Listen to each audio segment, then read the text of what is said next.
വയനാട് ലോക്സഭാ മണ്ഡലത്തിൽ നടപ്പാക്കിയ വിവിധ വികസന പദ്ധതികളുടെയും കേന്ദ്ര പദ്ധതികളുടെയും പുരോഗതി അവലോകനം ചെയ്യാൻ പ്രിയങ്ക ഗാന്ധി എംപിയുടെ നേതൃത്വത്തിൽ മലപ്പുറം കളക്ടറേറ്റ് കോൺഫറൻസ് ഹാളിൽ യോഗം ചേർന്നു.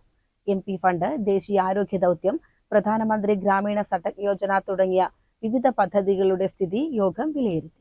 മുൻ എംപി രാഹുൽ ഗാന്ധിയുടെ കാലയളവിൽ മലപ്പുറം ജില്ലയിലെ 3 നിയമസഭാ മണ്ഡലങ്ങളിലായി അനുവദിച്ച 53 പദ്ധതികളിൽ 45 എണ്ണം പൂർത്തിയായി. 8 പദ്ധതികൾ പുരോഗതിയിലാണ്. പ്രിയങ്ക ഗാന്ധി എംപിയായി ചുമതലയേറ്റ ശേഷം ശുപാർശ ചെയ്ത 27 പദ്ധതികളിൽ 7 പദ്ധതികൾ പുരോഗമിച്ചു വരുന്നു.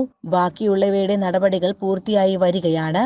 പൂർത്തീകരിക്കാത്ത പദ്ധതികൾ വേഗത്തിലാക്കാൻ എംപി ഉദ്യോഗസ്ഥർക്ക് നിർദ്ദേശം നൽകി. PMGSY പദ്ധതി പ്രകാരം 78.08 കിലോമീറ്റർ നീളത്തിലുള്ള 17 റോഡ് വികസന പദ്ധതികൾക്കാണ് മണ്ഡലത്തിൽ അനുമതി ലഭിച്ചത്.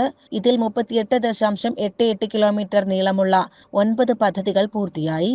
ബാക്കിയുള്ള 6 പദ്ധതികൾ അന്തിമഘട്ടത്തിലാണ്. എടക്കര മൂത്തേടം പഞ്ചായത്തുകളെ ബന്ധിപ്പിക്കുന്ന മുപ്പിനി പാലത്തിന്റെ പുനർനിർമ്മാണവും ഇതിൽ ഉൾപ്പെടുന്നു.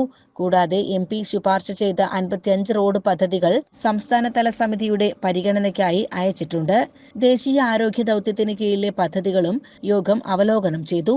നിലമ്പൂർ മേഖലയിലെ രക്തബാങ്കിൽ എത്തിക്കുന്നതിനായി ബ്ലഡ് ട്രാൻസ്പോർട്ടേഷൻ വാൻ, ദുർഘടമായ ആദിവാസി മേഖലകളിലേക്ക് വാക്സിൻ എത്തിക്കുന്നതിനായുള്ള വാക്സിൻ ട്രാൻസ്പോർട്ടേഷൻ വാൻ, നിലമ്പൂർ ജില്ലാ ആശുപത്രിയിലെ ട്രൈബൽ മൊബൈൽ മെഡിക്കൽ യൂണിറ്റിനായി പുതിയ 4-വീൽ ഡ്രൈവ് ജീപ്പ് എന്നീ ആവശ്യങ്ങൾ പരിഗണിക്കുമെന്ന് എംപി അറിയിച്ചു.